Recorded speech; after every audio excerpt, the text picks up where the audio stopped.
Hurmatli kuzatuvchilar, mana bugun biz Nasiba opam oldilariga salonlariga tashrif buyurdik. Bugungi master-klass bo'yicha kelgan parda dizaynerlarimiz har birlaridan o'z fikr mulohazalarini so'rab ko'ramiz. Qani ketdik. Ismim Zuhra.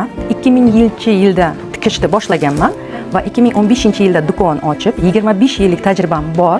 Tikishga juda qiziqaman. Imенно tikish bo'yicha professional darajada bo'lgani uchun master-klassiga keldim. Tanishtiring.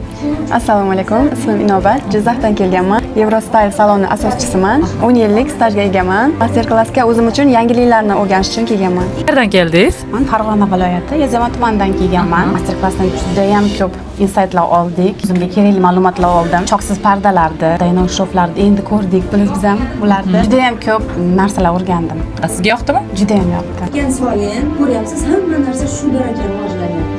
Assalomu alaykum, o'zingizni tanishtiring. Men ismim Sayfullo, Farg'ona viloyati Oltiariq tumanidan kelganman. Onamlar bilan kelganman. Onamlarning 21 yillik stajlari bor. Men o'zim yangiman, o'sha 3 yillik stajim bor. Ikkita salonimiz, bitta magazinimiz bor. Bu yerga kelishimizdan maqsad o'zimiz yangilik sinab ko'rmoqchimiz. Master-klass sizga yoqdimi? Albatta. O'zingiz uchun yangiliklar oldingizmi? Ha, juda ham ko'p yangiliklar oldik. Assalomu alaykum, o'zingizni tanishtiring. Assalomu alaykum, men ismim Go'zal, Chirchiq shahridan keldim. Go'zal pardalar brendining asoschisiman. Hozirda 9 yildan beri ish faoliyatini yurgizib kelyapman. O'zim katta sexim, showroomlarim bor. Master-klasslarda qatnashib rostlayam yaxshi ko'raman, lekin bugungi master-klass rosti ham o'zgacha bo'ldi. Nasiba bilan anchadan beri kuzatib boraman. Ularda mana shu minimalizm yo'nalishi bo'yicha juda ham katta yangiliklar bo'ldi bugun.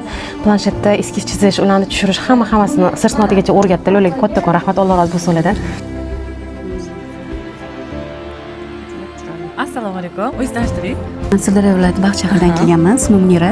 Nasiba master-klasslariga high-tech yo'nalishlar kelishimdan maqsad shu high-tech yo'nalishlari, Yangiliklarni olish. yangiliklarni olish. Juda ham yaxshi. Manfaatli bo'ldimi siz uchun? Juda ham